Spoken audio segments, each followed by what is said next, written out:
YSR Congress party రాజకీయ మనుగడ ప్రశ్నార్థకంగా మారబోతుందని వైఎస్ఆర్ కాంగ్రెస్ పార్టీకి చెందినటువంటి కొంతమంది ఎమ్మెల్యేలు అలాగే మరికొంతమంది ఎమ్మెల్సీలు ఇప్పుడు వైఎస్ఆర్ కాంగ్రెస్ పార్టీని వీడి వారు జగన్మోహన్ రెడ్డికి గుడ్ బై చెప్పి ఇతర పార్టీల్లో చేరేందుకు సిద్ధమయ్యారన్నట్లుగా కొన్ని వార్తలు వస్తున్నటువంటి నేపథ్యంలో ఈ అంశం మీద మనం పూర్తి స్థాయిలో విశ్లేషణ చేసుకుందాం. ప్రస్తుతం మనతో పాటున్నారు తెలుగుదేశం పార్టీ రాష్ట్ర అధికార ప్రతినిధి సూర్యదేవర్ లత గారితో మాట్లాడదాం.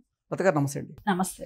వైఎస్ఆర్ కాంగ్రెస్ పార్టీ రాజకీయ మనుగడ ప్రశ్నార్థకంగా మారబోతుందని అది భావించినటువంటి కొంతమంది వైఎస్ఆర్సీపీ ఎమ్మెల్యేలు మరికొంతమంది ఎమ్మెల్సీలు ఇప్పుడు వైఎస్ఆర్సీపీకి వైసీపీ అధినేత జగన్మోహన్ రెడ్డికి గుడ్ బై చెప్పబోతున్నారని వారు ఇతర పార్టీల్లో చేరే యోచనలో ఉన్నారు అన్నట్లుగా కొన్ని వార్తలు వస్తూ ఉన్నాయి.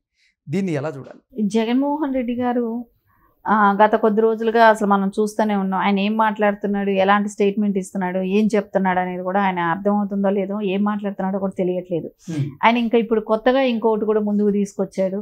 నేను ఎలక్షన్స్కి వెళ్దామన్నంత స్ట్రాంగ్గా మాట్లాడుతున్నాడంటే అంటే ఆయన నేను అసెంబ్లీకి రాను, మీరు ఏవైనా చేసుకోండి, మీరు శాలరీలు కట్ చేస్తారా లేకుంటే ఎలక్షన్స్కి మేము వెళ్ళటానికి మేము సిద్ధమే.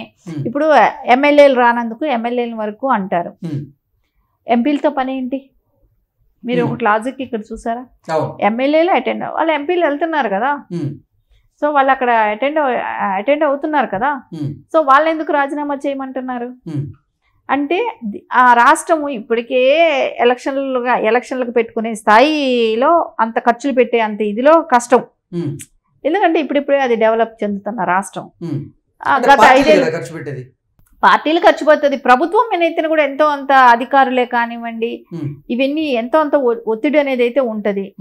సో ఇవన్నీ ప్రాబ్లమ్స్ అయితే ఉంటాయి. మళ్ళీ ఎలక్షన్స్కి వెళ్దాము అని అంటాడు. సరే ఎలక్షన్స్కి వెళ్ళి నువ్వేం సాధిద్దామని అనుకుంటున్నావు చెప్పండి. నువ్వు ఎక్కడికి ఉన్నా ఒక ఎమ్మెల్యే బాధ్యత ఏంటి? సమస్యల్ని ప్రజల దృష్టికి నుంచి తీసుకెళ్లి అసెంబ్లీకి తీసుకెళ్లి వినిపించాలి, సమస్యలు పరిష్కరించడం కోసమే కదా. కానీ ఆ పని నువ్వు చేయని వాడివి, నువ్వు ఎందుకు మళ్ళీ ఎలక్షన్లు నిలబడటం ఎందుకు? నువ్వు మళ్ళా గెలవాలని ఆశపడటం ఎందుకు? మళ్ళీ నువ్వు అసెంబ్లీకి వెళ్ళావు కదా. నువ్వు అసెంబ్లీకి వెళ్తున్నాను అని అనుకున్నప్పుడు ఇప్పుడే వెళ్ళొచ్చు కదా. నీకెందుకు ఎమ్మెల్యే?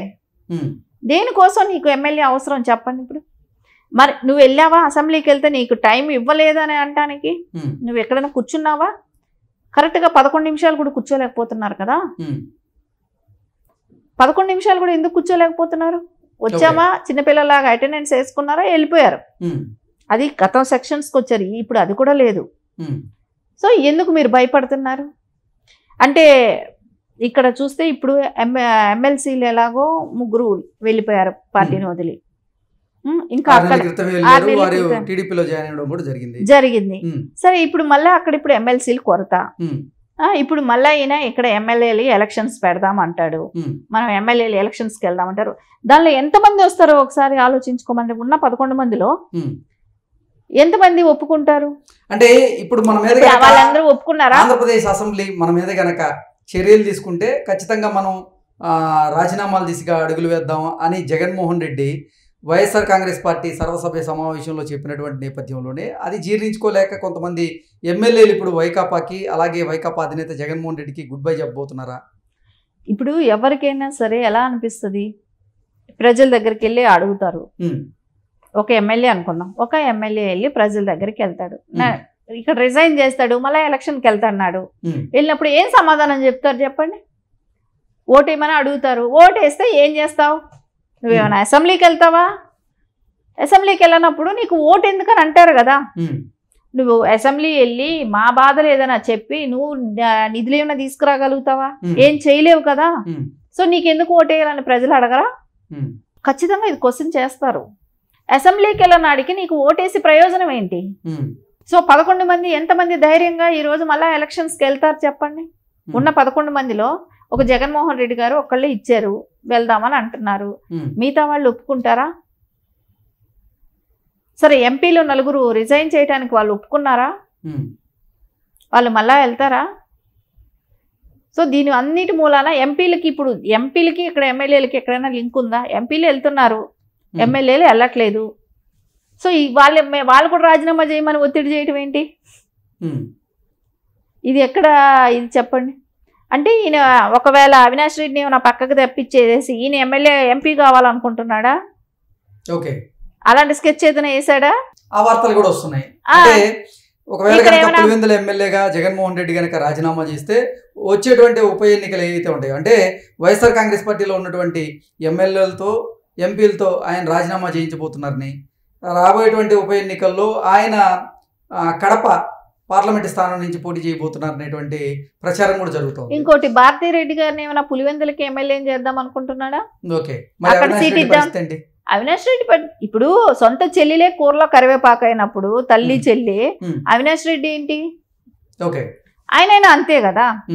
ఏమో ఒకళ్ళు ఇక్కడ అసెంబ్లీకి ఒకళ్ళు, సెంట్రల్లో ఒకళ్ళు ఉండాలి, ఎంపీగా ఒకళ్ళు, ఎమ్మెల్యేగా ఒకళ్ళు ఉండాలని ఏమైనా డెసిషన్ తీసుకొని ఈ కొత్త నాటకం ఏమైనా స్టార్ట్ చేశారా?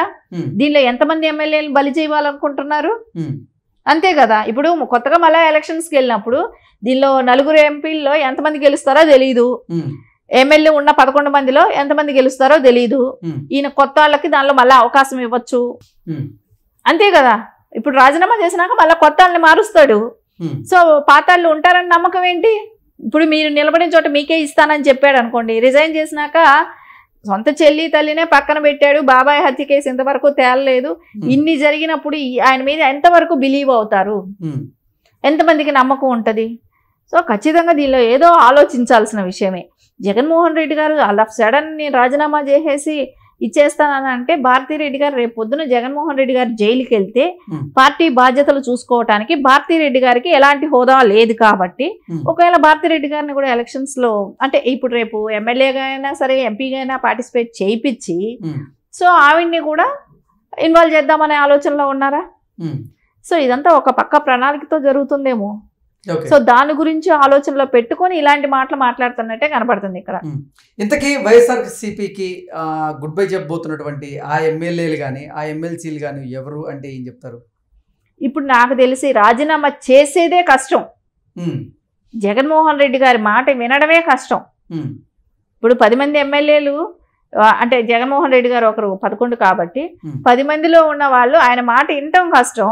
సో వాళ్ళకి ఏ పార్టీ అయినా సరే, అంటే ఇప్పుడు ఎవరికి కూటమి ప్రభుత్వానికి వాళ్ళని పిలుచుకోవాల్సిన అవసరం అయితే లేదు, పక్కాగా లేదు. ఎందుకంటే మెజారిటీ బాగానే ఉంది. సో ఇప్పుడు కావాల్సింది ఎవరికి? జగన్మోహన్, వాళ్ళకి ఎమ్మెల్యే స్థానాన్ని కాపాడుకోవడానికి వాళ్ళ బాధ వాళ్ళు పడతారు. ఆ ఉన్న 10 మంది, అరే ఇది రాజీనామా చేసిపోయాం అంటే మళ్ళీ మన పరిస్థితి ఏంటో, మన సీటు మనకు పోద్ది కదా అనే భయం వాళ్ళల్లో ఉంటది. సో వాళ్ళు దానికే కష్టపడుతుంటారు. ఇప్పుడు మొత్తానికి 11 స్థానాలు వచ్చినాయి అనే టెన్షన్ కన్నా, నా సీటు నాకు ఉంటుందా, నేను ఈ 5 ఏళ్ళు కూడా ఎమ్మెల్యేగా ఉంటానా ఉండననే భయం వాళ్ళల్లో ఎక్కువ. సో ఖచ్చితంగా వాళ్ళు ఇప్పుడు వేరే పార్టీకి ఇది ఎక్కువ ప్రెషర్ అయిపోయిందంటే వేరే పార్టీలకు మారిపోయే అవకాశాలు కూడా ఉంటది. ఏ పార్టీలో ఎక్కడ ఎవరికి అవకాశం దొరుకుతుందనే ఎదురు చూస్తున్నారు కదా, అది దొరికినప్పుడు వాళ్ళు వెళ్ళిపోతుంటారు. Okay, thank you so much. Thank you.